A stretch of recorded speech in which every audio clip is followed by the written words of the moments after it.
here in the perimeter, there are no stars. Out here, we is stoned, immaculate.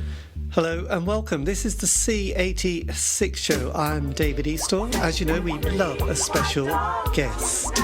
This week it's going to be the turn of the British four-piece pop combo.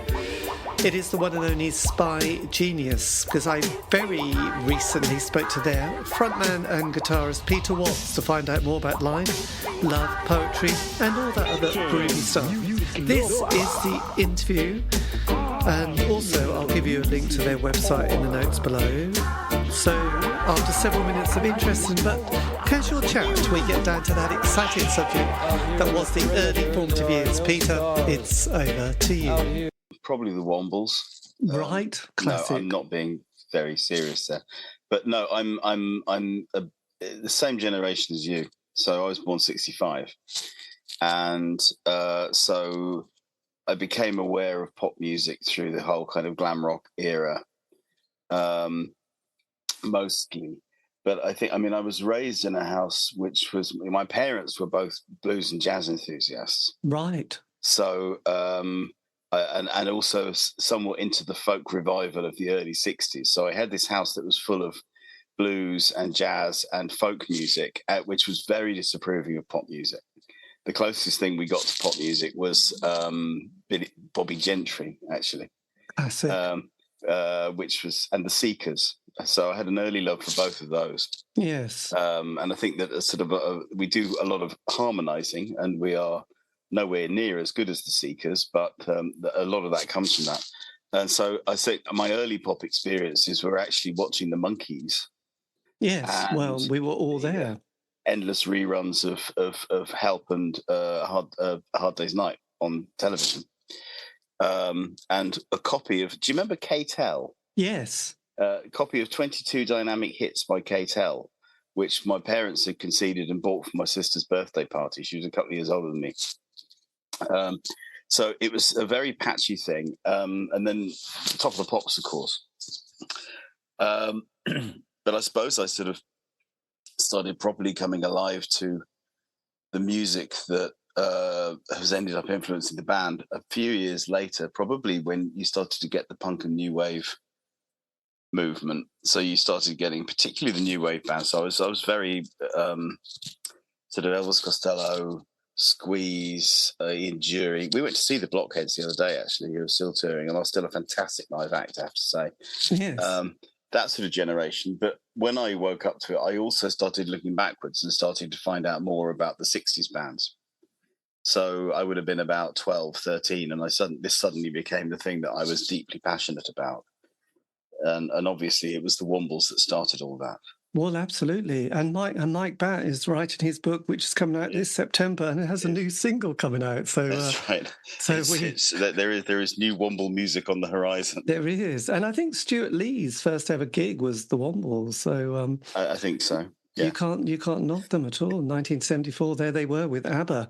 That's I think it's interesting with the world of glam, because obviously it was their Top of the Pops on a Thursday night, and also the school bus, listening to Radio 1 was obviously there, and all those great hits. But probably one of my first ever songs that I do remember well, and it was because it was just the theme tune to Scylla, and it was Step Inside Love, it was one of the great songs of our time, and I just was very enthusiastic, and I must have been about 4 or 5 at the time, because this was in the 60s, and I'd be allowed to stay up just to hear this theme tune, and then right off to bed you go, and it was like but I just loved all that kind of quiet tension rock, and then decades later found out it was written by members of the Beatles. I thought, no wonder that was such a good song. So it's a fantastic song. But theme tunes, absolutely. I used to stay up to. I mean, I remember watching The Man from U.N.C.L.E. and the Avengers, but I never used to watch the show. I just listened to the theme tune, and then that would be it. I'd be off to absolutely. To bed. I mean, Flash and Blade. I mean, who didn't love Flash and Blade? That's right. It's the theme tunes. I have collections of 1960s and 70s theme tunes in my music collection. Great stuff. Absolutely. So when you got to, so your parents obviously gave you quite a good musical background there, because all that stuff. I mean, they were into music, because I think with my parents, they were that kind of working class generation who got married quite very young, really, and didn't ever borrow money, so they kind of sold everything. So we didn't get a record player back in the house until the early 70s, and then various records started to appear, including Top of the Poppers' Sing the Carpenters, which was a hugely influential album in my life. Absolutely. I was a little bit devastated when I realised it wasn't the Carpenters, but I still have that album because it kind of meant so much. It spoke to me as a 8-year-old so much, and already realise I say goodbye to love. So that was interesting. And then my older brother, 7 years older, had that prog rock period in the 70s, and I would sneak into his room and go, "Oh wow, what are these?" Yes, Genesis, Wishbone Ash, and he also had Goodbye Yellow Brick Road and Sergeant Pepper, which in the early mid 70s was still, really new, young, quite recent releases, really, and had no cultural context at all. It was just like fascinating music to sneak in and listen to, which was kind of interesting. So, it was Goodbye to Love was on 22 Dynamic Hits from KTEL. So, So I often would say, if you heard a fuzz guitar, I thought, what is that sound? But it was quite a controversial thing for those diehard Carpenters fans. It split a bit like the Dylan, going electric. It was up there. Yes, interesting. But lyrically, I thought no wonder I like Joy Division and the Smiths later on, because they're from the same emotional, instability and anxiety, really. Insecurity. So when you got to 16 then, which was 81, did you leave school at this stage, or did you go on for A-levels? I carried on into the sixth form until I was 17, and then I left the sixth form without completing my A-levels. And then I went to a sixth form college to try and do my A-levels and didn't do very well at them. So I had a bit of a health crisis when I was 19. I woke up working for the civil service. I used to work for the DHSS, working, sorting out sickness benefit for people for a couple of years. And then I spent a year or two bumming around doing sort of dead end jobs. I seem to work in a lot of medical contexts. So I did like sort of ward assistant work in a psychiatric hospital for a little bit, and I remember working in the storeroom of the South West Thames Regional Health Authority divisional storeroom, counting bone screws and speculums and clothing for long-term inmates in hospitals and things in this massive, great storeroom, doing inventory work, and then one of the dead-end jobs that I got sent me to do an HND in something, and I ended up transferring onto. So I studied sociology at university, but I was sort of 25 by the time that happened. Right, positively ancient compared to all the others. Positively ancient, but it's just all of the time trying to get bands together and getting bands together, but not really making any money or any headway. No. So, but learning a craft, I suppose, which was good. Yeah, absolutely. Quite a good time. So. Well, it's interesting because I noticed that with most of my 90% of the indie bands from the UK during the 80s, it was kind of the unemployment benefit system was critical. The Job Seekers Allowance and Enterprise Allowance schemes allowed people a year to to do those things and just be on the dole doing restart interviews, but at least you could kind of focus on music. And during the that 80s period, I mean, it all looks rather glamorous. And if you're, Dylan Jones, it was all wonderful. And it was the Blitz Kids, and it was Live Aid and Spandau Ballet and the Beautiful People. If you were in my world, it was just unemployment and desperation, really. And I think I was relying on student grants. Yes, well, at that stage, you got a student grant, didn't you? But also, I felt very out of. So, I mean, I got very excited by music in sort of 78, 79. The time it got to 81, I was a bit older and could actually go out and stuff like that. I was thinking, well, what happened? Because it had all very much changed. And then it started. So I got sort of what was happening in the mainstream in the early 1980s didn't really appeal to me that much, apart from the sort of you had the sort of leftovers of the new wave thing. Yes. But then in 85, 84, 85, you started getting all the kind of the Paisley Underground bands and the bands from Georgia and the Carolinas coming over, the guitar bands. Are you like Green on Red and people like that? Green on Red, the Rain Parade, who I saw actually last Wednesday. We went to see the Rain Parade. Yes. And having not seen them since 1985, so that was actually a 39-year gap between the gigs, which is terrifying. But they were very good. But I mean, R.E.M. is the obvious one, but also bands like Guadalcanal Diary, if you remember them, and the Smithereens and Let's Active, and all of that kind of lot came over in the mid 80s. They were quite exciting. Yes. And then 88 or thereabouts, Pixies and Throw Muses, you had the 4AD bands coming over, and they were pretty good. And all the while that was going on, there were kind of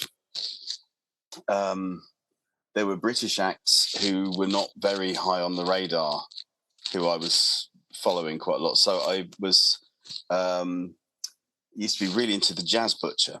Pat Pat, yes. Who used to play, or he was doing the London pub circuit. So it's like so it was just regular evening entertainment for me. If I saw he was on at the Cricketers in Kennington or something like that, just like, okay, let's go off and see the Jazz Butcher. And actually, Wilko Johnson was around, who was an amazing live act in a little pub, I have to say. On the sort of coming in the other direction, I suppose. And of course, Robyn Hitchcock, I guess, who I became slightly fixated with in the 80s. And the Egyptians. Yeah, that's right. If I was a priest. If you were a priest. If you were, sorry, yes. That was, I just remember hearing that and buying that single.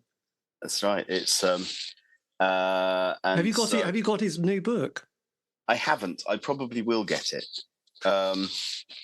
It's sort of, as the years roll by, we sort of met various soft boys and we chat with them. We were quite good friends with Matthew Seligman before he sadly passed.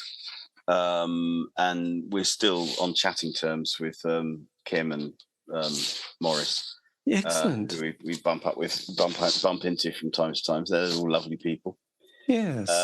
So it's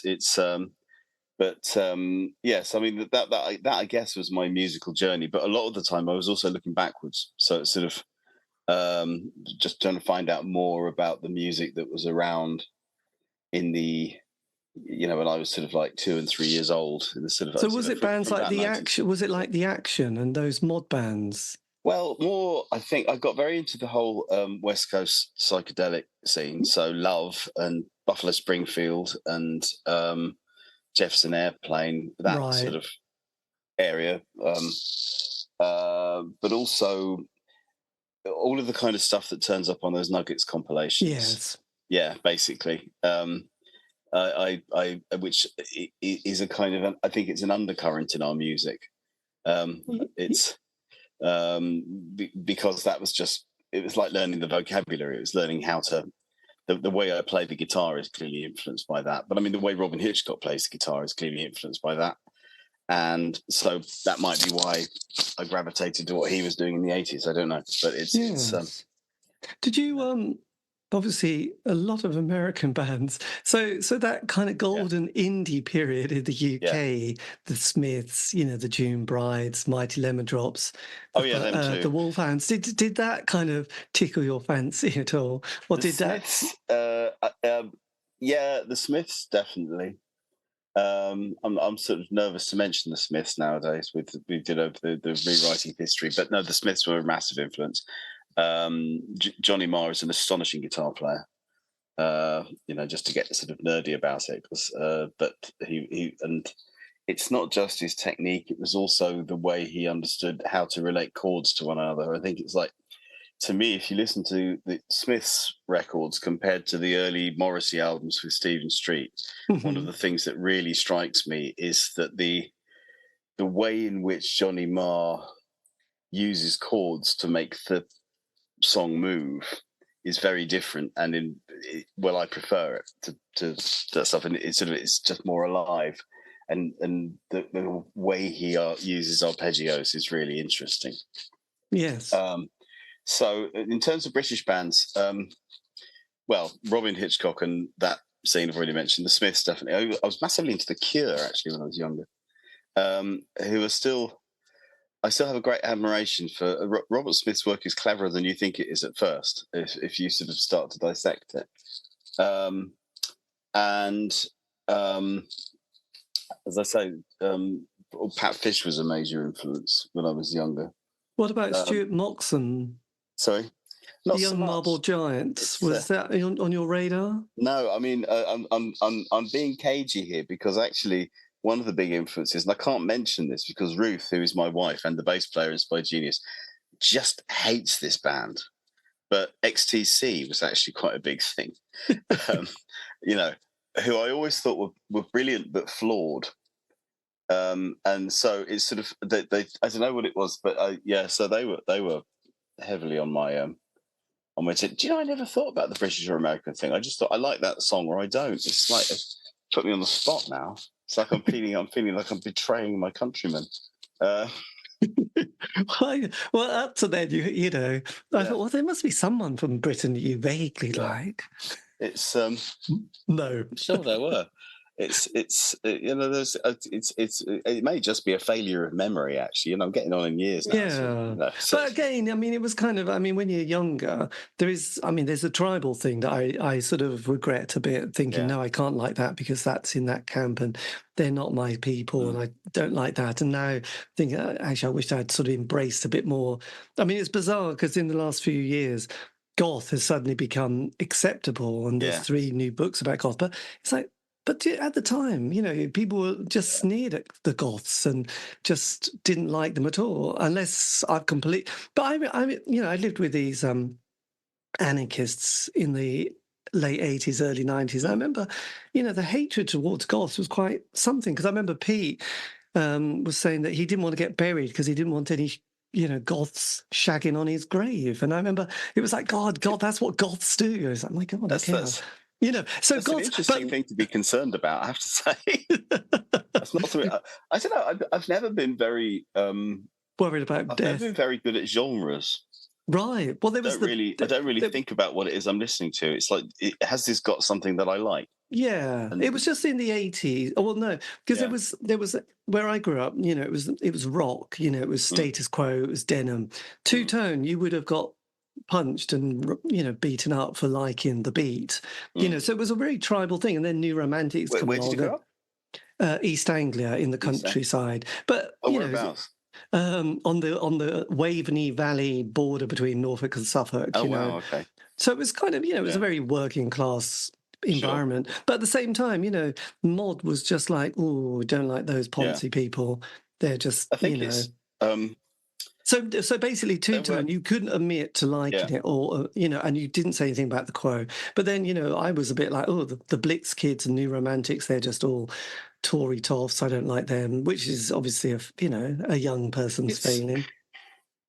I don't know. I mean, because what I've always tended to do is to, if I'm honest with myself, is that to pick out. I don't really worry about genres. So two-tone was a huge. It was fantastic in the hand. I'd never heard ska before we got the revival of it, and thought, wow, this is amazing. This is very highly energized music. This is a lot of fun. And then that was opened the door to digging back and discovering its roots in the sort of 60s. Yes. But some ska bands were some two-tone era ska bands were a great deal better than the others. And the Beat in particular, I thought, stood out. You know, because musically they stood out. Because they were extending. There was a sort of it wasn't straight ska in some ways. So it was kind of extending. You could definitely detect Caribbean influence, but it was actually more. There's something more interesting going on rhythmically in some ways. Sorry, I appreciate that I've just offended all of the people who worship the Specials. I do like the Specials. Don't get me wrong. I'm just saying. Yeah, you better add that in there. Yeah. So I think it was more a kind of just hoovering up any influence that was that I could take something from. So yes. You know, because I mean, I knew I was never going to play in a ska band, but you could still draw something from it. And but I mean, you say rock. I mean, I was you know, Motorhead. They were entertaining. Yes. They did something, and then so did Hawkwind. Who I never would have cited as being a sort of a major influence, but they're somewhere in the mix there. And so it's kind of I have great difficulty putting things into genres, I'm afraid. But you would probably think, the Beat definitely got influence, but probably not the Fine Young Cannibals. Not so much, no. But there was again, you talk about British bands. I mean, the Blow Monkeys, before they became famous, I remember going to a gig in 1980 something, and it was Lloyd Cole. Around the time his first album was released, he was touring. So it was 84, I think. Mm-hmm. And the Blow Monkeys were supporting him, and this was before they became this sort of pop soul act. And they were monstrous. I mean, they were an astonishing live act. They were brilliant. They were very, very powerful. And again, which I think you get a sense of on their first record, but not on the later ones where they became popular. Sounds like I don't want to sound like I'm one of these people who just rejects bands when they become popular, but they smoothed themselves out and became this kind of pop soul act. Yes. Before that, there was something I found more interesting with a bit more rough edges on it, and they were immensely powerful. I mean, they had more presence that night than Lloyd Cole did. Sorry, Lloyd, but yeah.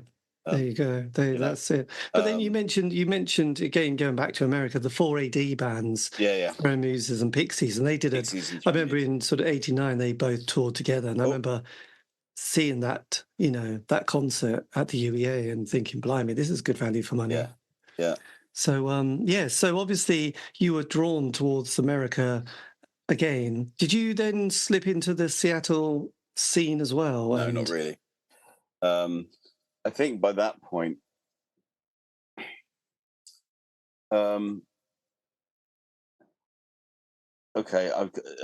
do I want to say this on a radio interview? Oh God, Nirvana never really floated my boat. I was quite devoted to Pixies for a while, and the sort of loud, quiet, loud thing. And I thought, well, it's been done already by Cilla Black, Pixies, and Cilla Black by Cilla Black, absolutely, Cilla Black Francis, and. It's quiet, soft, loud. Yeah, that's right. And Nirvana, I thought, had a good song, which they did a lot. But, it was all right. But I think also by this point, I was, I don't know, I was sort of starting to dig sideways to try and find things to get excited about musically, and started getting into all kinds of stuff that is, shouldn't mention on a program called C86. Right. I have quite a strong interest in easy listening and exotica. Right. Was this in the 90s? Well, it's sort of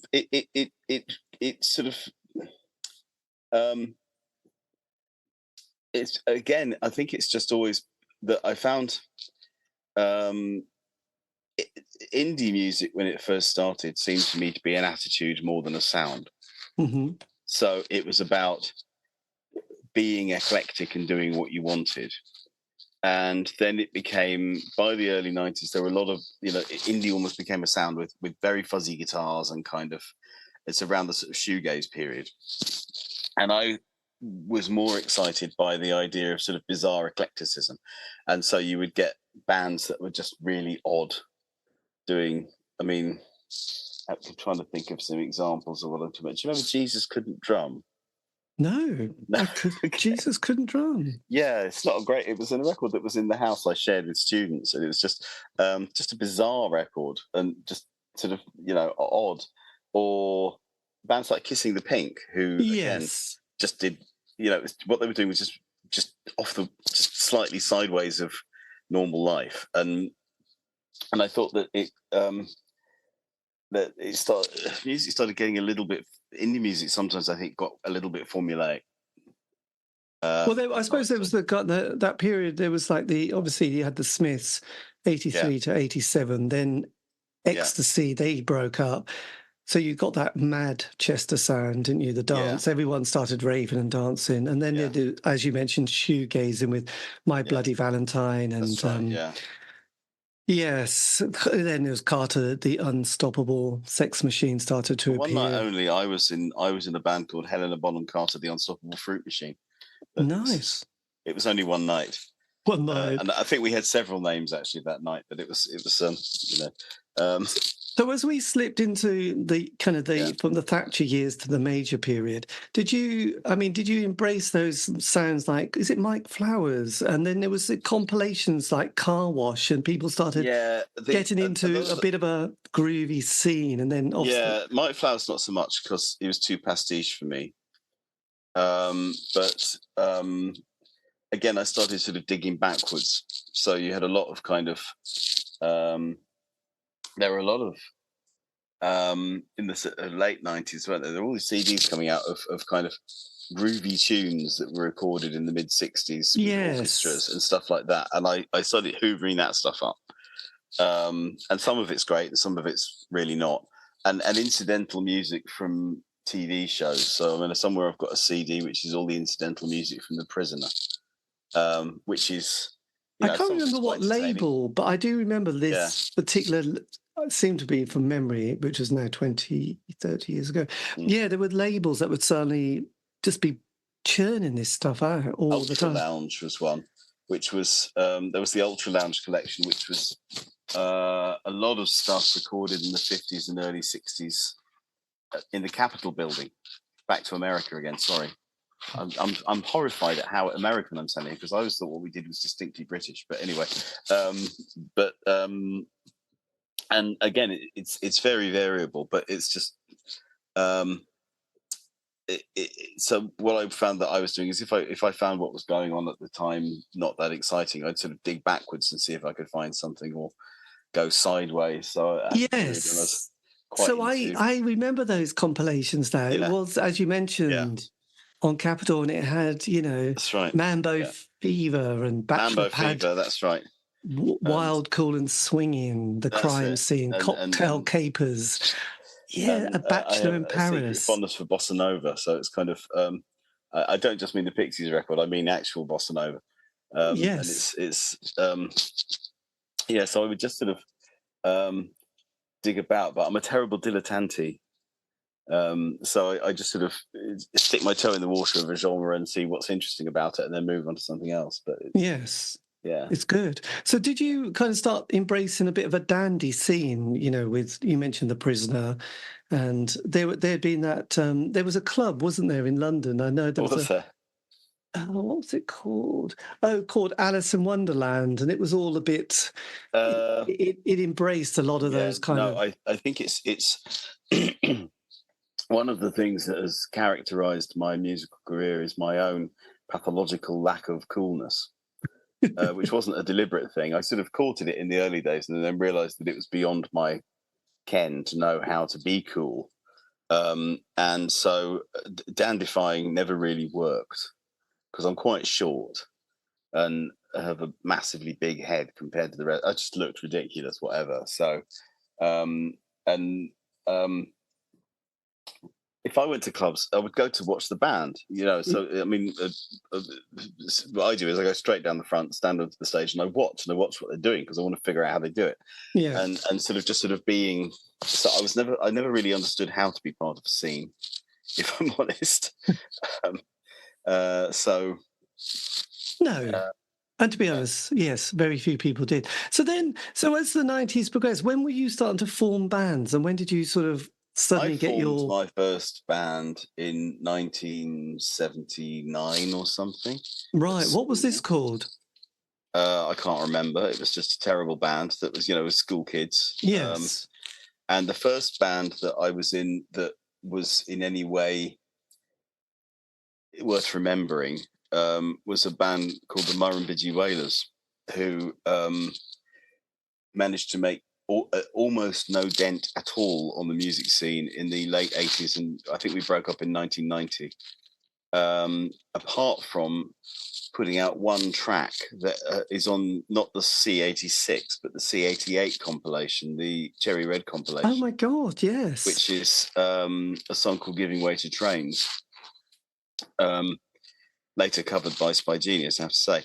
But we and again, we had no idea how to network. We had no idea how to sort of get in with the right scenes and stuff like that. So we were just doing our thing, and lasted a couple of years. And as I say, just managed to put that track out. What was the track again? It's called "Giving Way to Trains," and it was a sort of a piece of jangle-pop, which has been floating around in the ether amongst record collectors because it got put onto a freebie 7-inch on the front of House of Dolls magazine with, I think it has the sugar cubes on the other side, and so it turns up on Discogs and stuff like that. And then when Cherry Red did the C88 compilation, they sort of, it's like so really obsessive record collectors know this track, but they don't know anything about the band because the band didn't really achieve anything. And they said, could they put this on that compilation? So I signed my life away for a modest fee, and it's there, which is blimey. There you go. Yeah. So the band sort of had a, I suppose that was the closest that I ever got to. We were never signed. There were a couple of little bits of interest from record labels, but not very much, and it never came to anything. Band broke up, and then carried on trying to put other things together, which never really came to anything. And then, so by the very late 90s, early 2000s, I'd sort of given up on the idea of ever making a career in music. Yes. But I didn't want to stop doing it. And so, which was how Spygenius came about. It was kind of, when I'd been in my 20s, there'd been an enormous pool of local musicians. And so there were bands forming every 10 minutes, and it was, it's quite incestuous, and you all trade members, and and everybody was trying to write their own songs and do their own thing. And then what was over that decade, that number got smaller and smaller and smaller and smaller as people gave up and got proper jobs and mortgages and stuff. And what happened was that Ruth, my wife, and a mate of ours, Matt, and I ended up sitting in a pub in Carshalton in Surrey, the little doomsday village. It's not far from where I grew up. And we decided to create a kind of a vehicle that what we said we're going to do is we're going to write, record, and perform original music to as close to a professional standard as we can, to our own devices. We're just going to do what we want. Mm-hmm. And with kind of absolute indifference to whether or not anybody likes it or wants to listen to it, and with no real aspiration to make any money. Yes. We are doing this so that we can carry on making music. Blimey. What year was that, by the way? That would have been, Matt will be able to tell me, 2002, 3, something like that, I think. Right. I can't quite remember. But we just sort of, so there was like a mission statement almost. This is what we're going to do. And we started off just the three of us, and we hadn't quite figured out what sort of music we wanted to play. And we experimented for a year or two. And then Alan, who is our drummer, joined us. And that was when I suppose Spygenius proper kicked off. And we sort of then started figuring out what this band was going to sound like and what we could do. And that's when we started making CDs, sort of collections. We just thought we're going to make albums. I don't really care if anybody doesn't buy them. They need to exist, and then we'll put them out there and people might find them. It's almost like, the Blue Peter Garden. It's like, I'm going to create a time capsule and just sort of make it. Because or sort of build it and they will come. The kind of Kurt Vonnegut thing, and I can't remember what he says. And was that Slaughterhouse 5? No. There's a quote that's floating about on the internet where he's talking about sort of basically just do the arts because it is rewarding in itself. Don't think about it in terms of making money. It's just sort of, find something that is artistic and pursue it yourself, because it will be rewarding in and of itself in your life. And so it was basically set up to do that. And then we started making. We thought, well, we like albums. Let's make albums. and I can't remember when the first one came out. 2007, was it? Yes, this is the one which is Songs from the Devil's Songs Typist. from the Devil's Typist. Yeah, it's Okay. that's a phrase that I think I picked up when I was years and years ago when I was working in the psychiatric hospital. Was that there was somebody was talking about how he was the devil's typist, and it just sort of stayed with me, that phrase. You thought, I'll have that one. Yeah. And so we created that, and then, well, we'd done one, so we thought we would do another one, and then it just carried on like that, and we were putting the stuff out ourselves. And I think our second disc somehow, we weren't very good at promoting ourselves. We would occasionally have flurries where we'd send stuff off to I can't remember who it was. Was it I think it might have been Power Popaholic who picked it up. There's a website, an American website, and we just sort of sent stuff out to sort of say, would you review this? And most people said no. But then I think it was through Power Popaholic who reviewed one of the albums. It got, our second record got picked up by David Bash, who runs the International Pop Overthrow Festival. Right. Which is this, he puts festivals on all over America, and then every year there's one in Liverpool at the Cavern Club, which is where quite a lot of artists who are in the same sort of boat as us, whereas people who want to produce music are not necessarily economically viable, but that's not going to bloody stop us. Mm-hmm. Get together and we play, and there was a great community spirit to it. So you meet other acts and you chat with them and you get to know each other and stuff like that. And we would set gigs up for each other and stuff of that sort. So we started doing that every year, doing the International Pop Overthrow Festival. Yes. So and just sort of, we created this thing, so we just had to keep making records, basically. Yeah, and then as the decades were going, you suddenly get onto quite a nice little rhythm here, don't you? Sort of every couple of years you bring another album out. On your third album, there's quite a few interesting ones. K is Mentally Ill. Where did that? Oh, it's an academic paper about something called labeling theory. Right. Which is I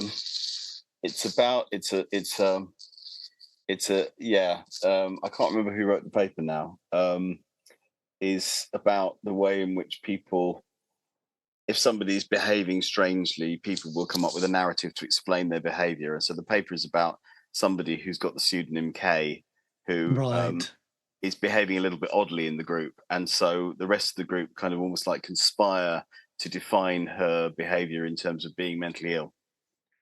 And so it was kind of that was kind of where the song came from. I've forgotten that song. We don't play that one anymore. Californian Sunshine? California Sunshine was co-written with a mate of mine who I was in about. He was also in the Murrumbidgee Whalers. And you will know this because you're from East Anglia, that just north, I think it's just north of Great Yarmouth, there is a town called California, is there not? Oh, yes. On the coast. And there's one in the Midlands somewhere not far from Leicester or Derby or somewhere like that. And my friend, I grew up in a place called Carshalton Beaches, which is a kind of a non-place in the South London sprawl. And my friend David, who I co-wrote the song with, grew up about maybe a mile and a half, 2 miles away from me in a place called Belmont. But Belmont was locally known as California because, and so what it's about is it's basically the whole thing is an elaborate pun on the idea of he grew up in California, so it's California Sunshine, but we're talking California Surrey. Mm-hmm. And I grew up in Carshalton Beaches, so it's like about being on the beach. So we're talking about going to the beaches. We're not talking about going to the seaside like the Beach Boys. It's about driving from. So, and there is a road called the Mad Mile, which is and it's about driving around this sort of South London suburban sprawl in the 1970s and remembering all the sunshine of that period, but trying to make it sound like you're talking about the other place. Blimey. So then how did you get on the radar of a record label at this stage? Well, when we got on the, do you mean Big Stir? Yes. It wasn't really a record label when we got on the radar of them. It was we met Christina and Rex at the IPO festival in Liverpool. We were in the Cavern pub playing, and I was just talking nonsense to try and get the audience's attention. And I was talking about Nelson Bragg, who is part of Brian Wilson's touring band, and about how he hadn't accepted my Facebook friend request. I mean, I really was just talking shite. Sorry, radio listeners.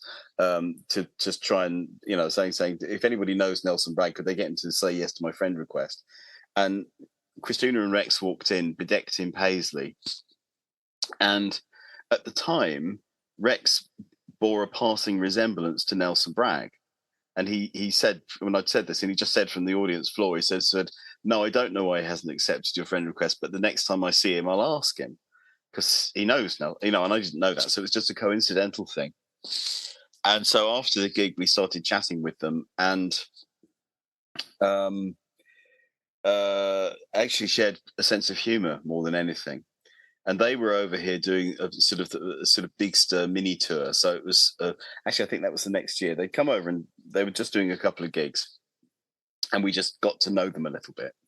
And then the next year, they came over to do a kind of a mini Big Stir tour, because at the time, Big Stir was really just a gig series going on in Los Angeles. And they contacted us, and we'd set up. I think we set up a Big Stir gig for them in the South, because they were contacting anybody they knew in the UK to try and set stuff up. Yeah. And we set up a couple of gigs for them down in the South, in Croydon and in Canterbury. And one of those, I can tell you where it was. It was in the car park of the Cherry Tree pub in Canterbury, after we played a gig there. And it was them, and it was Plastic Soul, Stephen Wilson from Plastic Soul.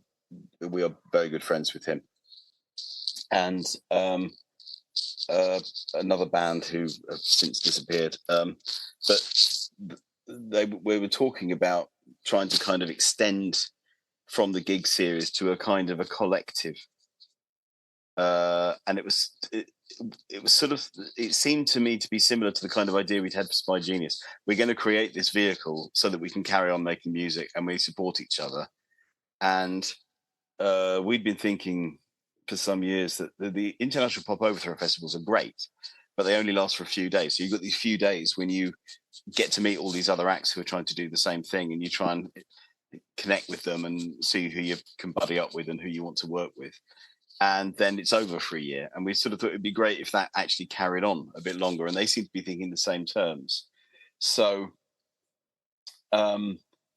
we had this sort of conversation between the Armoires, which is Rex and Christina's band, and Plastic Soul and ourselves. And we kind of said, yeah, this sounds like a really good idea. We'll come on board with it. So we came on board with the Big Stir idea before it really became focused as a record label. Wow. And so, as I say, it sort of started out as this kind of just this rather more amorphous idea of people working together in a kind of a community sense. And we met Blake Jones and the Trike Shop, who are, also very good friends of ours from Fresno. And I think that summer, Ruth and I actually went out to Los Angeles and tried to play a gig on behalf of Spygenius at the somewhere, and but we had a lot of chat about it, and the idea of maybe starting a record label as a way of giving some sort of galvanizing what this thing was that we were going to do. So we kind of got on the ground floor, really. I think we the fourth album we'd made, the Pacifier record, we'd released ourselves in Britain as a kind of a self-release, really. And then I think that Rex and Christina decided they would do a US release under the Big Stir label. So right. I don't know, it was one of the very early releases. And so that's how, it was all based on the back of a conversation in a pub car park. God, that's amazing. And that pub in Surrey, you could be putting... This one's in Kent. Yes, but you could be putting blue plaques around the place. The Cherry Tree pub. Yes. Where I have to say, Plastic Soul did an absolutely storming gig. They blew us off the stage that night. They were brilliant. Excellent. There you go. Well, it's good to... I suppose a bit like the Monterey Pop Festival with Hendrix and the Who, and it's those I moments. think the night before, I think that things had been the other way around, but on that night, Stephen really gave it everything. He did it. They're a force to be reckoned with, actually, when they're on form. Absolutely. So then, I mean, as we slipped into the new decade, which has obviously been a little bit of an interesting one. Yeah, it's difficult to get an idea of it. You bring out a covers album, don't you? Is this your lockdown project? Yes, we'd recorded a couple of cover. We'd recorded a cover of Paper Sun, the Traffic song, for a compilation that Freedom Air Records put together. And we'd recorded a couple of spare tracks in case they didn't like that one. And we didn't know what to do with them. And then lockdown happened, and we had about a year when we couldn't really see each other. And our lockdown was pretty awful. I mean, as I said, we were pretty good friends with Matthew Seligman, and he died. And we lost relatives as well to the pandemic. So we had a very bad year. Yes. I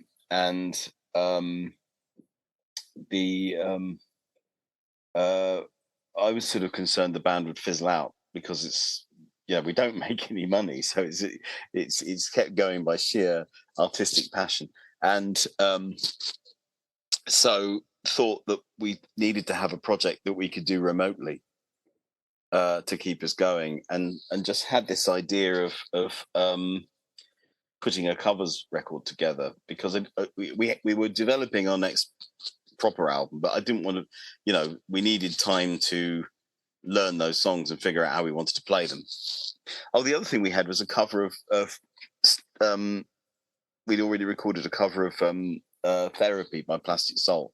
Fantastic. Because there had been a couple of years previous, there'd been an idea mooted that there would be a Big Stir covers Big Stir album.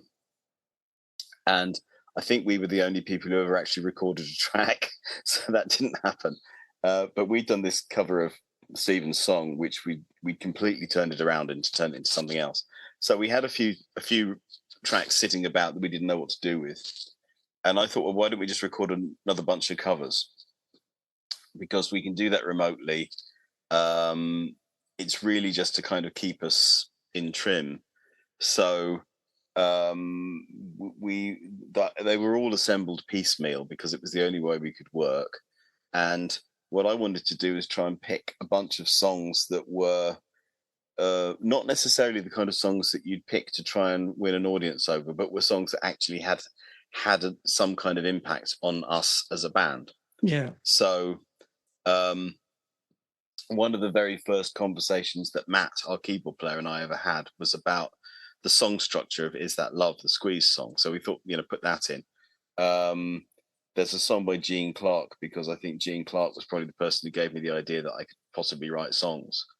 One of my most formative moments was buying do you remember they used to, in sweet shops, sometimes you'd have a rack of 7-inch singles that had been in jukeboxes? Yes, absolutely. And there was, at the top of the nearest town to where I grew up, there was a sweet shop, and it had this rack in it. And I found a 7-inch which had Mr. Tambourine Man on one side and Turn, Turn, Turn on the other. And I'd never heard the Byrds, and got this thing and thought, my goodness me, what is this sound? Yes. I became obsessed with electric 12 strings. But it's so it had to be a Gene Clark song on there. There's a song Come On Home by the Springfields, which is the band that Dusty Springfield was in before she became Dusty Springfield. And one of my first encounters with pop music was my grandfather had a reel-to-reel tape recorder, and he'd recorded various tracks off the television for my older cousins, and this was one of the songs that was on that. And so we thought, well, we'll do that one. we covered the song Murrumbidgee Whalers, which is the song that my old band was named after, and various things. And I wanted to do a Lennon McCartney song, but didn't want to do a Beatles one, which is how we came to do Step Inside Love. And also because we occasionally draw upon, I mean, it's got some jazz chords in it, and we sometimes use jazz chords. Don't tell anyone, it's not done, but they do come in there. And your jazz fusion period. That's right. And then everyone else in the band wanted to do a Madness song, and I didn't. So the reason we picked Michael Caine was because you could cover it but not do it like Madness did it, and so it's sort of. So that there was kind of, I can't remember quite what's on there now, but there's a story behind it. You know, Queen of Eyes was in tribute to Matthew, and I can't remember what else. Oh, for Pete's sake, please stop talking. Oh, just because again, it was because I used to watch the Monkees, and I remember that song from the end credits, and just thought it was fantastic. Rock and Roll Woman is a very, very faithful cover of Buffalo Springfield, just because I've loved that track since I was very small. 17, I think. I think it was 17, I got a copy of Buffalo Springfield again, and it was a life-changing moment, that album. I love that record. And I can't quite remember what else is. Oh, Griselda is the Unholy Modal Rounders, from a really bizarre... There's a record called Have Moisey, which is Michael Hurley, the Unholy Modal Rounders, Jeffrey Fredericks and the Clamtones, doing very, very loose country music. Very loose country music. And a mate of mine had it, and it was playing the night that Ruth and I got together as a couple. That was the backing song. That was your song. So let's do that song. And so we basically, what I would sort of put together it was mostly recorded on Cubase in my house. But then the other guys would kind of phone their parts in. They would record it separately and then send them in, and I assembled the whole thing. And it just kept us on course. It does sound brilliant. I mean, I've been playing that album quite a lot. It does sound good. And I was in for a treat when I suddenly, realised you were doing step. I know, and suddenly it was like, wow, I've really you won me over. It's kind of got a very modish quality, though, the album. Has it? I think so. Yeah. I don't know. I don't know. It had that vibe. It's got a very particular vibe, isn't it? It kind of harks back to another era. I think you can definitely get a sense of where a lot of my influences come from that record. But yes, it was a lot of fun to do, because I was quite bored during lockdown because you couldn't go out. Well, absolutely. And I remember kind of going to do you know what a VST plugin is? No. It's a thing that if you use recording software, it's you can download things that emulate other instruments. Okay, and there are sites where you can download lots of free. They're called VST plugins, and there was a place that I just downloaded loads and loads and loads of free plugins, and thought, okay, we can put this sound on this track, and we can put this sound on this track, and just I've got 3 Mellotrons. Let's have them all on there, and it's sort of just to entertain myself whilst waiting to be able to go out again. Well, absolutely. Yeah. So once that project had done, has that been your most successful album so far? I don't know. Actually, I think the one that's probably sold the most was the previous one, which is Man on the Sea, the big double album.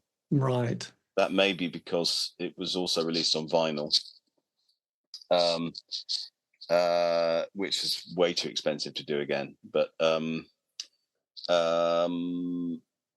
the probably the most reviewed one was the one that came after, which was Jobber Now, which got a lot of positive reviews, but I'm not actually sure what the sales are. No, but then, so you started writing, was this all new material that you started writing? Up until Man on the Sea, a lot of what we did was a combination of new material and old songs that had been lying around in the cupboard for a while. Because when Spygenius got together, I had a bit of a back catalogue. And so what we do is we write stuff, and then to make an album's worth, we pick something from the back catalogue. By the time we got to by the time we'd finished Man on the Sea, most of the back catalogue, or at least the stuff that is worth listening to, had been used up. So Jobbernow was entirely new material. We're working on a record at the moment that it's not going to be out before next year. There's not a chance. It's sort of about 3/4 written. But that's all completely new. I have a plan which will never come to fruition, which is to produce a sort of set of secret recordings of terrible songs that I wrote when I was very young that nobody should hear, but because they're not very good. But I sort of feel like I want to record them anyway, just for a laugh. Well, yes, it's got to be done. I think, get your archives all sorted. That's the main. Which is the ones that were the songs that were never deemed to be good enough to go on a proper Spygenius release. I sort of thought, let's do them anyway. Yes. But mostly what we're working on is trying to. It is mostly new. Yeah, it's pretty much new material now. Who does the artwork? Is incredibly stunning. Who's your artist? From Pacifier onwards, the artwork has been done by a guy called Joe Champness, who there's a story behind this. Mm-hmm. It is more long than it is interesting, but I'll tell you anyway. So I was telling you anyway that in 1988, the Murrumbidgee Whalers, the band I was in then, made this record, Giving Way to Trains. Yeah. And there are about 10,000 copies floating around in the ether somewhere on Discogs and stuff like that. And then maybe, I don't know, it could be as long as 20 years ago now. Joe will be able to correct me on this. Joe heard a copy of this record from somewhere. Somebody played it to him and said, I think you'll like this. And so he heard this song. And of course, he Googled the Murrumbidgee Whalers and discovered nothing because there is no information available because we didn't really achieve anything. And just sort of kept it with him. And then a little over 10 years ago, Ruth, my wife, was Googling my old band just to something to do. Yeah. And discovered that somebody had tweeted the lyrics of that song, which we still play. Spygenius still play the same song. And so she was sort of, this is a bit weird. Somebody's tweeted the lyrics of these songs. And she sent him a message saying, hello, that's us, and we weren't sure because he didn't use his name. He used an acronym, or the Twitter handle was an acronym. We didn't really understand what was going on. And then a piece of unsolicited fan art turned up, which was us in cartoon form. And we thought, this is interesting. And then an unsolicited fan video turned up where he got one of our songs and actually animated a whole video to it, which was kind of like, oh, this is astonishing. Were you like, oh, that's lovely, oh my God, they could be mental, or just happy with that? I thought this was just very interesting and I wanted to find out what was going on. So we started sending... we started messaging him. So we never seen each other or actually spoken. We were sending messages through, I think it was Facebook Messenger. And I remember driving up to Liverpool to play the festival and having this conversation.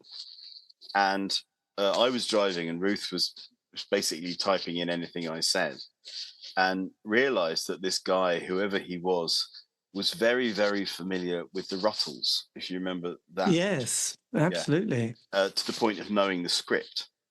And so I was sort of like, we were trading references to the Ruttles. Poor Ruth had no idea what was going on. And then and I thought this would be quite fun because his artwork is really good. And we were sort of interested in trying to get him to make us more videos and stuff like that. And I thought we need to get to know him to figure out if we can really work together. And we conspired. I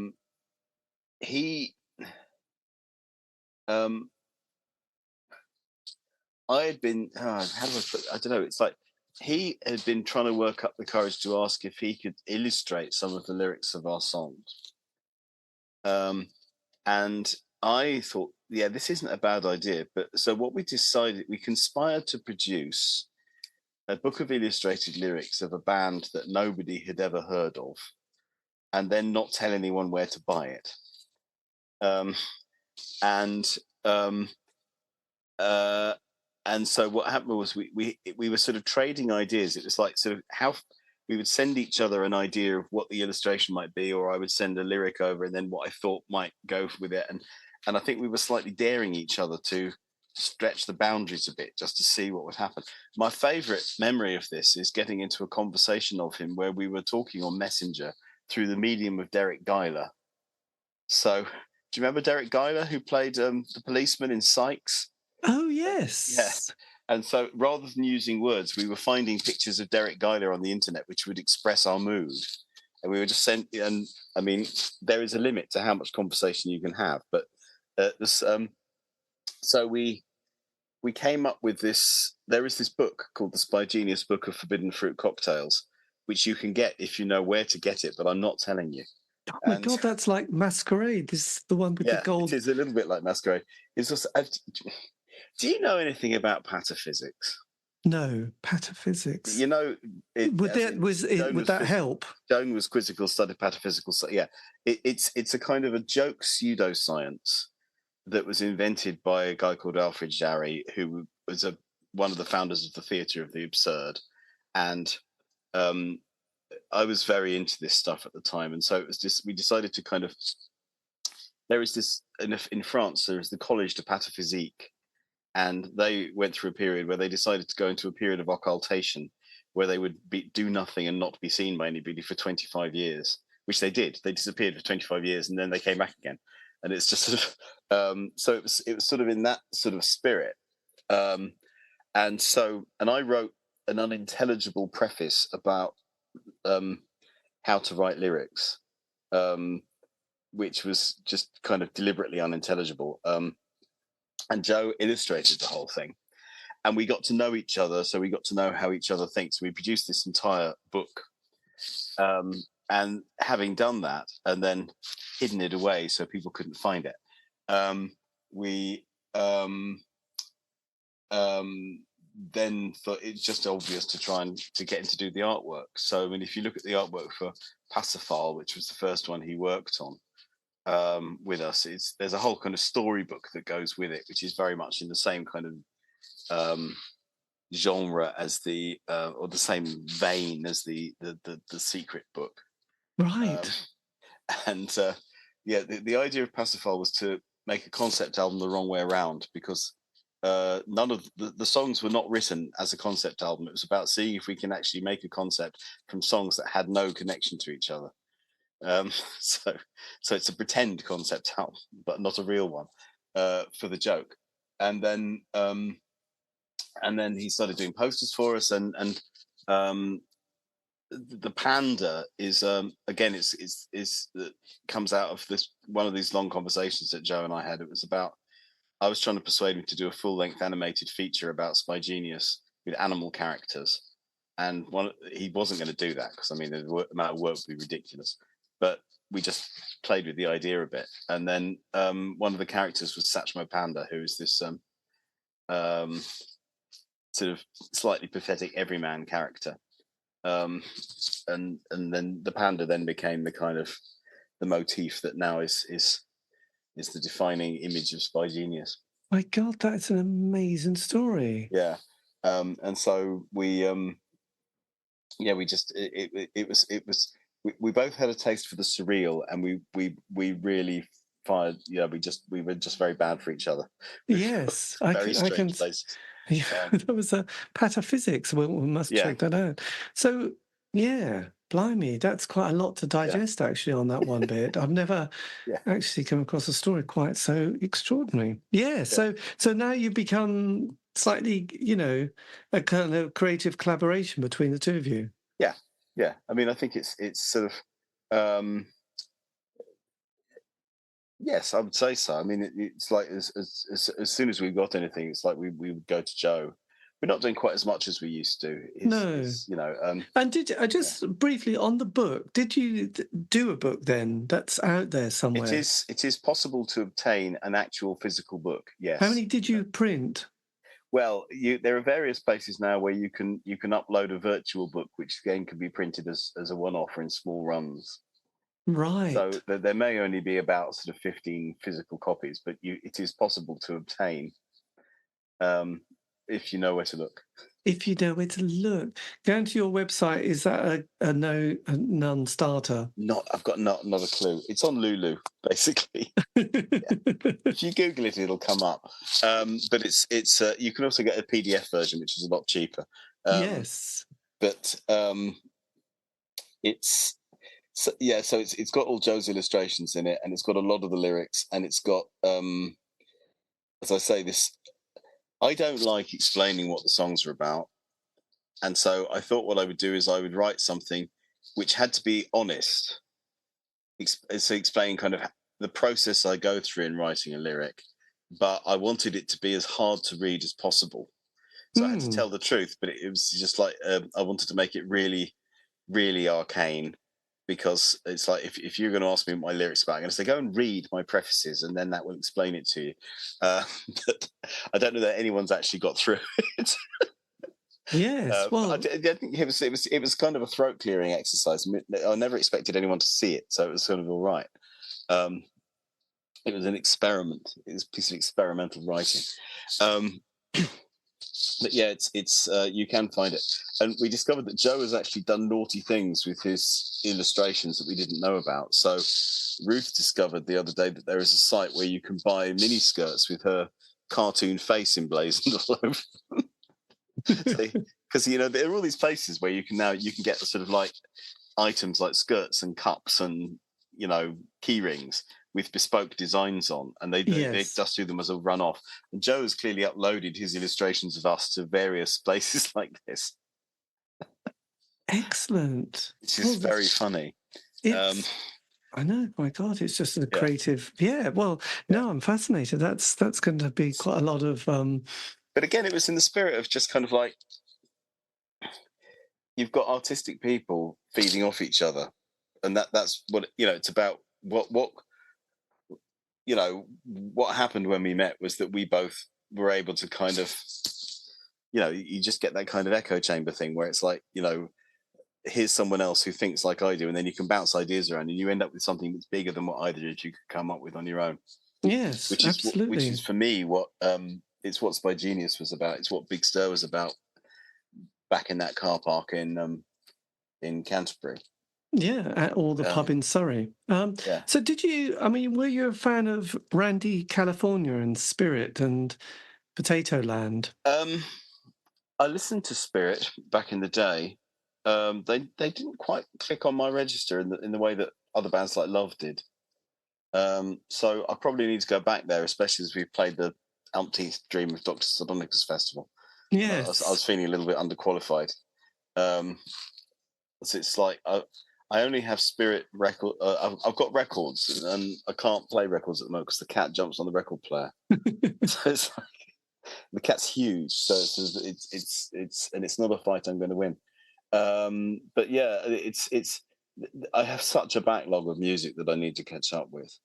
But it's the whole American psychedelia thing was basically when I was at school in the sixth form. I had a mate whose older brother had a really extensive collection, and I would go around to his house and we would raid stuff, and then I would buy it wasn't actually very easy to get Spirit records in Carshalton Beaches in the late 70s or early 80s. No, absolutely.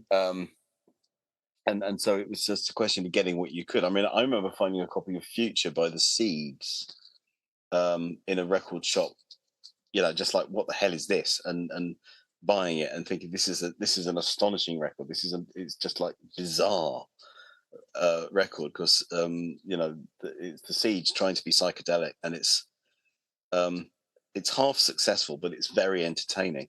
Actually saw the Seeds a couple of years back, which they're still playing. I mean, there's not many of them left now, but they were very good, actually. Yes. Thoroughly enjoyable. Got to meet Daryl Hooper. I was very pleased about that. So you've got quite a few gigs coming up, haven't you? You're at the Oval. We're at the Oval in Croydon next Saturday. And then on the festival front, have you got many festivals coming up? No, not really. We don't play that many gigs a year. we all have day jobs which support our lives. And what we find is that because of the limit, we've only got a limited amount of time to do music, and we can either record or perform. So, our time is either spent rehearsing in order to make sure that we're all right. We can do the job at gigs, or we have to stop doing that in order to try and finish the record. So what happens is we, work on the record for a bit, and then everything stops when we start doing gigs. So we've got a gig in Croydon, we've got a gig in Canterbury in July, and then September, I think we've got a gig at a 2CV festival, actually, in Gloucestershire somewhere. Right. It's not a music festival, but it's it's a festival. And there's a couple of other things on the we're still waiting to see if they actually materialize. Yes. But no, I mean, we'd like to play more festivals, but we're lazy and never discover where the festivals are until it's too late and they've already booked up. So, yes, and also, as you said, there is only so much time and energy you've got for. And a lot juggling. of places, I mean, the live music scene is often dominated by tribute acts. And if you've got a band who, we've done an album of covers, but we don't do covers. Yeah. We play our own stuff, and because that was what the whole band was set up to do. And there is a limit to the number of places that are open to that. And I think that has actually got worse since the pandemic.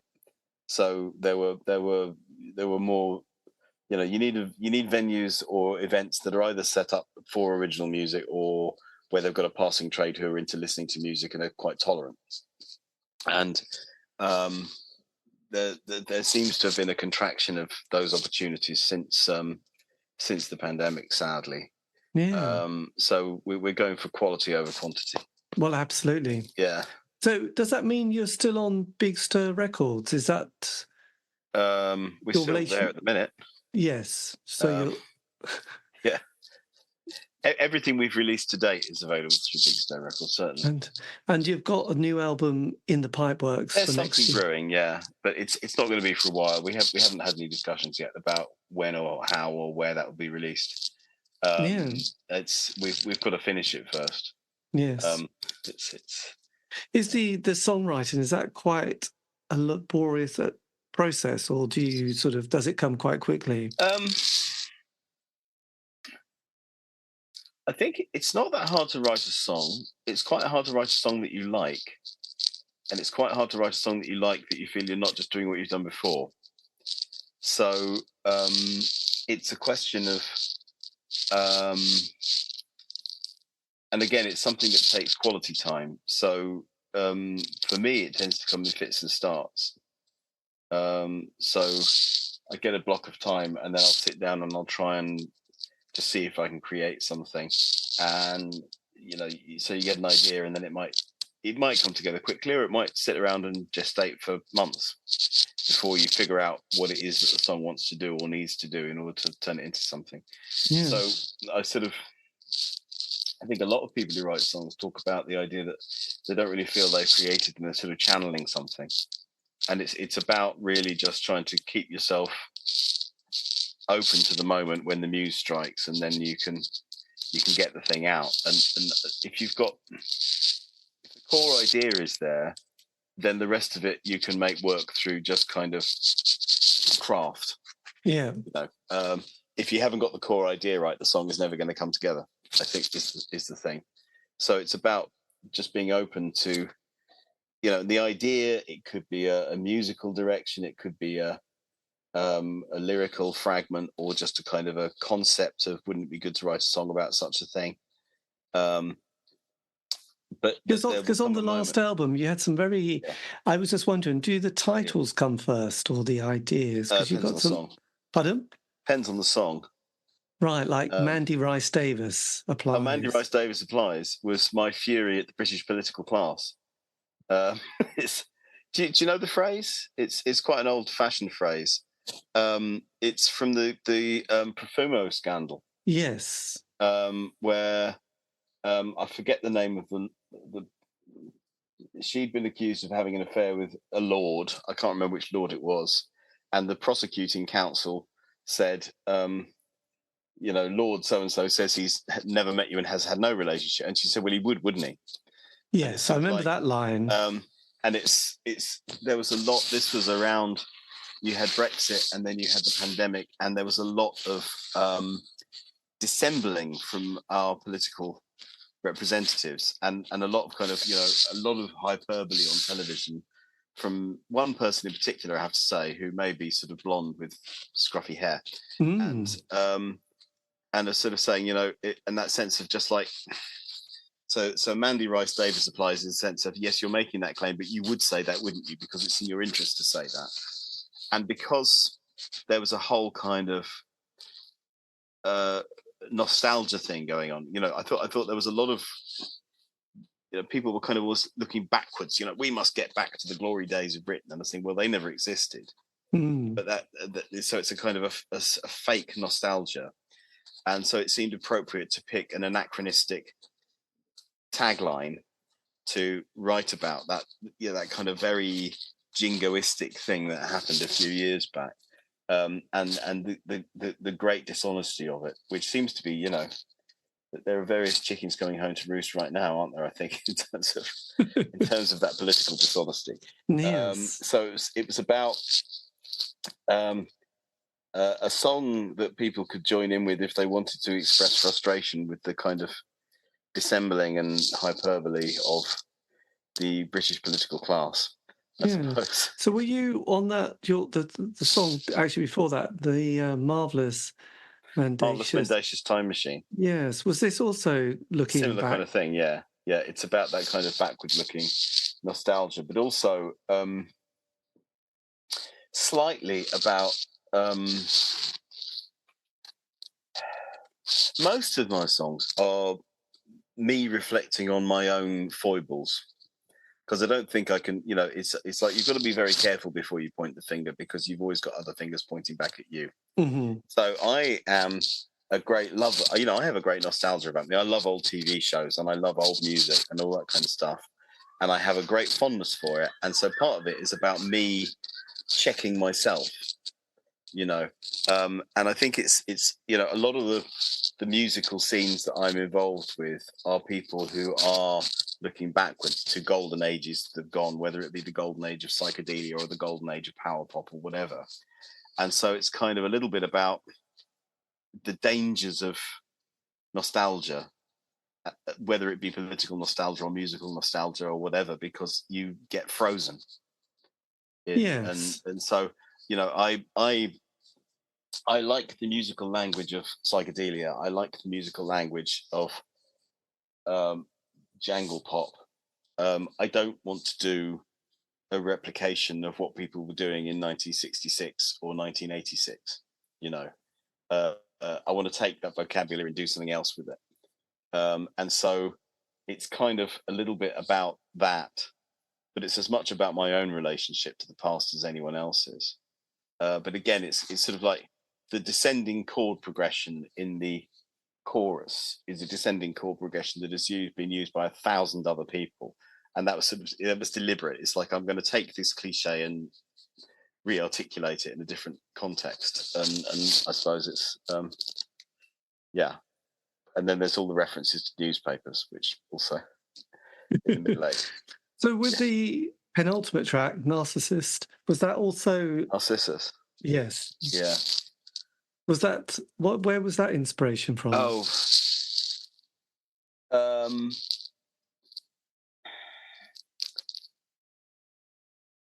was from a lot of books that I never got to discuss with my friend because he died. And so it's about the hollow that is left when somebody dies suddenly, and about what do you do to remember them? What do you do to honor them? How do you, it's about all the conversations that you can't have with somebody when they're gone and they go suddenly. I think is probably the best way of putting it, and about the horror of that, and about how you have to do what you can to remember people and what they brought to you and how they enriched your life. But that's an easy thing to say as a cliche, because it's actually attached to the whole trauma of loss. And so it's about, I suppose, a process of trying to wrestle with that. And in this particular case, it was about it was thinking a lot about conversations about various books that I looked forward to having conversations that I was never able to have. Yeah, that is that is a sort of strange moment when something is kind of over. That's right. Takes the brain that kind of, but it's and it's about when somebody stops on, suddenly they stop talking back. Yeah, and it's So it was about that. It's also strange because we have so much communication that's been done electronically that is still there, which is really uncomfortable to see and read. But there you go. I mean, with the track, All That Is Solid Melts Into Air, was that also an existential track? You're digging deep here. It's a quote from Marx originally. But it's been widely reused by other people. There's a whole book by Marshall Berman called All That Is Solid Melts Into Air, which I've been reading, which is about the condition of modernity, that basically everything changes incredibly rapidly. And in my day job, I work with young people. And as I've aged myself, I've noticed the gap between me and them getting wider and wider and wider. Yes. And the things that seem to me to be concrete certainties when I was in my youth have all evaporated, or largely evaporated. And it's about imagining that people who haven't been born yet are going to cause to evaporate the things that the young people I talk to view as concrete certainties, and the way in which the previous generations' progressive thinking becomes the weight that the next generation has to throw off, and that you can't anticipate that. And it's about that sense of constant churning and the absolute lack of solidity of anything. So not depressing or anything, obviously. No, but it is strange when you look at when your grandparents were born and thinking what the landscape and the world must have looked like in just a couple of generations to what it's like now. Yeah. It does melt your brain. It does, totally. And it's thinking that that there are people who haven't been born yet, and their precepts about what are the sort of fundamentals of human existence are going to be different even from the people who are now in their 20s, who are suddenly going to be looking back when they get into their 40s and thinking, who are these people and why did they think like that? It's strange to me. They could be discovering your music. They might be. They'd be very, very odd if they did that, I think. I don't know. I mean, I used to get a real kick of finding something that was completely unknown to anybody else because it was mine, and I had that process of discovery. So I found it kind of a fascinating thing to get there and to genuinely like the record, but just loving the fact that it was, no one else had heard it. Yeah. Well, it was obscure classics of our time. Just then on your second track, Sky Pie, Century 21. Sky Pie, Century 21, yeah. Yes. How did this one come about? I'm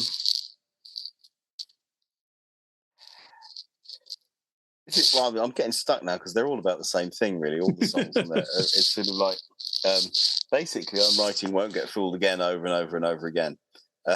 So if you're going to ask about Robespierre, that's the same thing again. So it's like, which is, it's about the idea that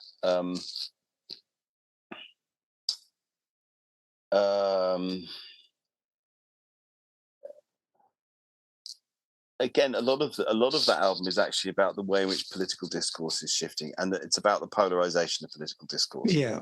And about the idea that what you get is people get absolutely entrenched in camps. They have a particular belief, and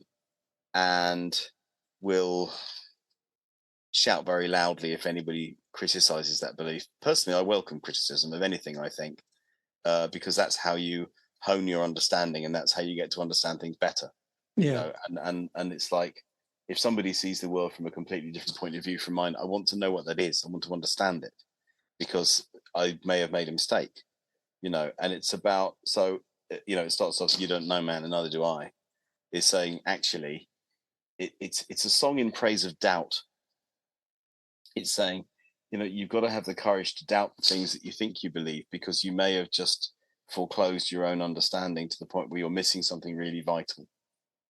And it's so I suppose that's the underlying principle of it. But it was also, there was a period where we tried to teach our children anachronistic sass. So, because we thought that it would be funny if, instead of swearing in the normal way, they said things that were kind of hip talk from another generation. And so I was trying to persuade them to say things like, put that in your pipe and smoke it. And yeah, daddy-o, and things like that. They didn't buy it at all, but it was entertaining for me. But I had a lot of phrases left over. So a lot of those went into the lyrics from that song. It was kind of like hep talk from the late 1950s.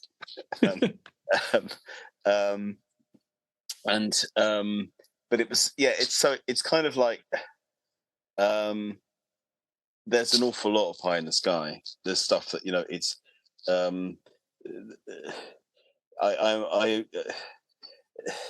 I think every belief system needs to be challenged by mundane realities. You know, it's sort of like, and it's so easy to start squeezing the world into what you've decided you believe, I suppose. And I suppose it's in praise of a certain skepticism and a certain doubt. Yes. Which again is a theme that comes up a lot, actually, in my song. Robespierre is the same. It's kind of, which is just a pun on, you know, Robespierre being one of the primary forces of the French Revolution, but also as it's kind of the idea of the emperor's new clothes. I dig your new robes, Pierre. Yeah. So it's kind of, yeah. So the whole pun is built around that, and it's just about sort of, because I just thought it was so sad the way in which, really, from the start of the whole Brexit thing onwards, the political scene started to get so polarized, and there wasn't a constructive, you know. The human species is remarkably diverse, and sometimes that diversity means that you've got people who have totally different experiences of what it means to be a person, and you've got to find a way to talk to each other, you know, and acknowledge the fact that we are not going to see the world the same way, but somehow we've got to find a way to get along. And I suppose that is kind of what it's an appeal to. It's about trying to shake any kind of entrenched mode of thought, to the extent that a pop song that nobody listens to can achieve such a thing. But, you know, it's a nice process. I think it's, yes. I mean, it's always interesting to, I mean, I suppose you brought up the B word, Brexit, to sort of wonder, you know, why certain people voted that way and others voted that way, and trying to sort of really understand why, you know, why they put their cross there, and what were the influences that they had that made them do it, and think, well, you know, perhaps I would have done the same, you know, I don't know. But it's an interesting one. But yes. So no, it's interesting, because I for reasons that I won't divulge, because I shouldn't really, but there was some years ago, I was wandering around Thanet, which was a very, very heavily Brexit voting area. I was sitting in a pub which was very, very pro-Brexit, and was just nattering with different people. And it's just that even the spread of motivations and understandings for voting Brexit amongst 7 or 8 people in one pub in Margate showed that, you know, you can't come up with a single account of why that happened at all. It was and it was which is what I think. You know, I think dialogue is extremely important, and it's sort of, I don't know. What do I know? I'm writing pop songs that nobody listens to. Yeah. Well, so on your next album, have you shifted your consciousness a little bit on sort of theme? Probably not. It's probably going to be much the same. Depends how voting goes in 2 weeks' time, I guess. Yeah, it's well, I don't know. It's not necessarily. I mean, I have my political leanings, but it's more about I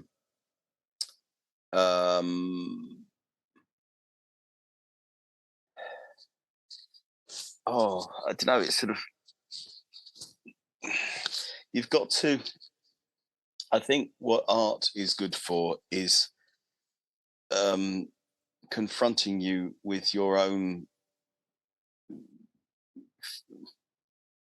dishonesties in relation to yourself, and it's about that, because everybody has their pretensions, and so it's about being ready to challenge yourself and the things that you are. I'm not being very eloquent here, listeners.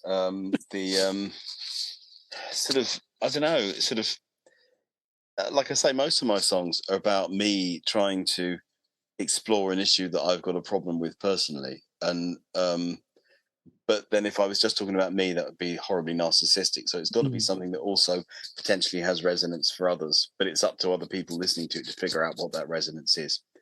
And but it's always, I think, about that sense of,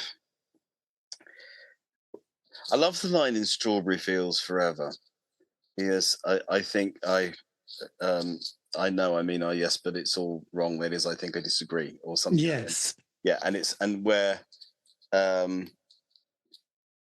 yes, I think this, but I'm not sure that I think this. And what I need to do is go back and revisit this to work out what I think, which I think is quite important.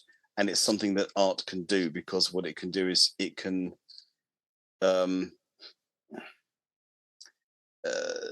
challenge you in terms of your precepts and your underlying thinking on stuff. And so and I think that's quite important, especially when you've got a kind of a very polarized political landscape. It's very important to be political. It's very important to engage with, as a citizen, with the mechanisms available to look at producing a just and fair world, and the way in which power operates and so on. But I think it's quite important actually not to be tribal, and or to question your tribal affiliations, and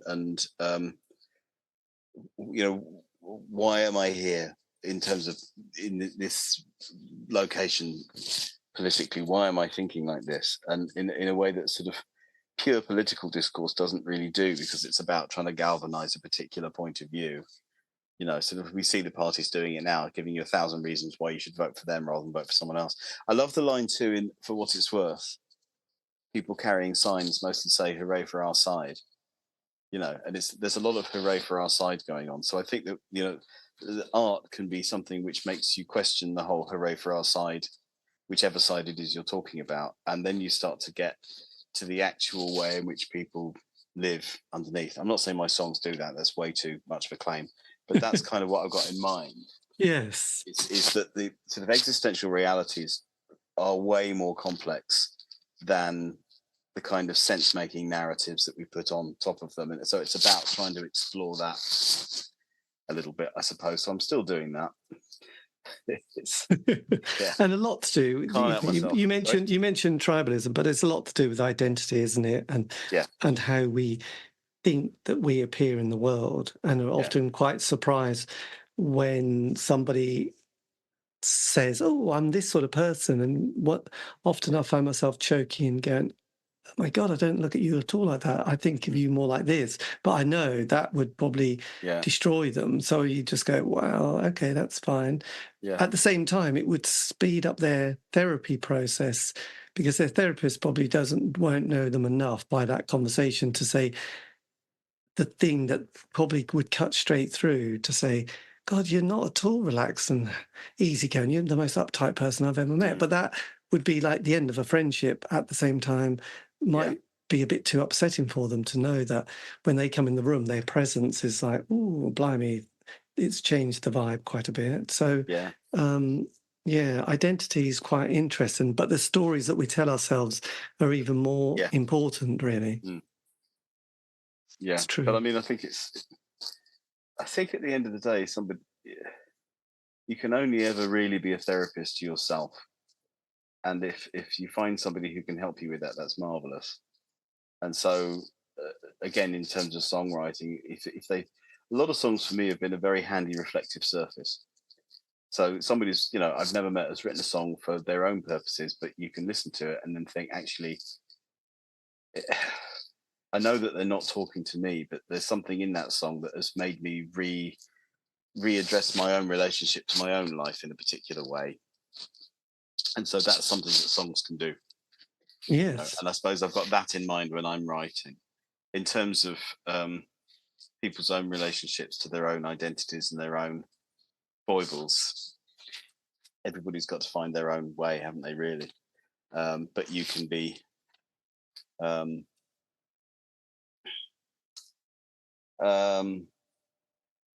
you can sort of, I think, stand there like the mirror in the corner of the room, wait to see if they look at themselves.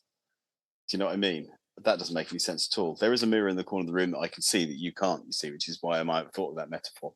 Right. It's like, you have to wait until somebody is ready to look at themselves at the thing that, you're saying, you've got this person you were just imagining who thinks of themselves as being laid back and relaxed, and you don't think of them in those terms at all. There may come a moment when they're actually ready to see that in themselves. And when that happens, you can help them get that moment of realization. But it's absolutely inappropriate to do that before they're ready to do it. Yes. And it's in the meantime, just be a good friend and help them laugh. Absolutely. Enjoy the ride. Yeah. That's the main thing. Everybody has their foibles. I think it's part of the delight of the human species. Yes, well, I think it's good to start with the idea, not with sounding too Catholic, because I'm not, but realising one's quite flawed and needs to sort of just focus on one's own stuff rather than being concerned with other people. I think that's always and just laugh at your own self.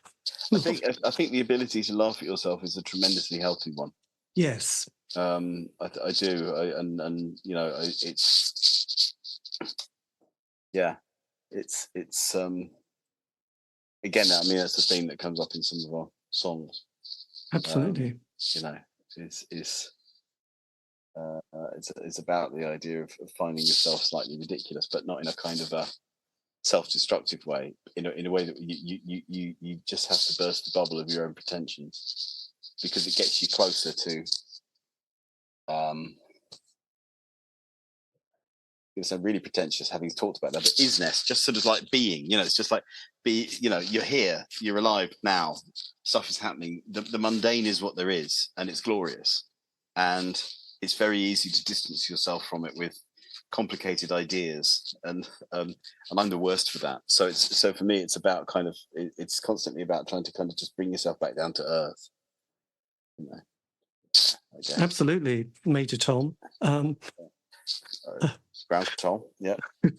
So just lastly, if you could have whispered something to your 16-year-old self starting out in this interesting journey, is there anything in particular you thought, oh yeah, I would have just said that to, even if that person ignored you?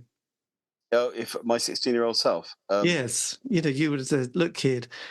Well, I mean, there are two things that strike me. One is learn to network, okay, which is a very mundane thing.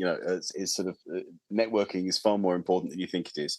You're not going to be there is no cavern club in Carshalton Beaches. You're not going to be discovered by Brian Epstein, and it's so that was the first thing. So get rid of that fantasy straight away. But I'm going to relate to you a conversation that I had when we first met Matthew Seligman, and he'd basically Rex had asked him to play bass on a track for the Armoires, and he'd agreed to do this, but he had nowhere to record it. So he came down to Canterbury to record, his bass line for Rex. And I was picking him up from the station feeling terribly underqualified. We sort of came back, and I was sort of saying to him, I feel terribly underqualified to do this. And he says, well, it's just the breaks, isn't it? I just got lucky. I happened to be in Cambridge at the right time when Robyn Hitchcock needed a bass player.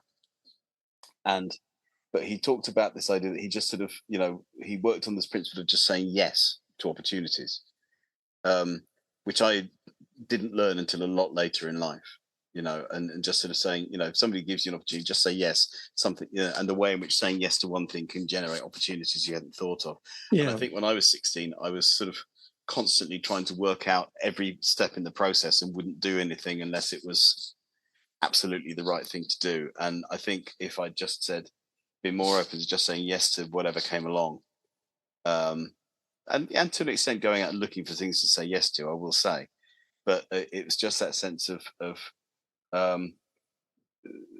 you don't actually know what's going to be around the corner and what's going to, I didn't know I was going to get interviewed by C86 Radio.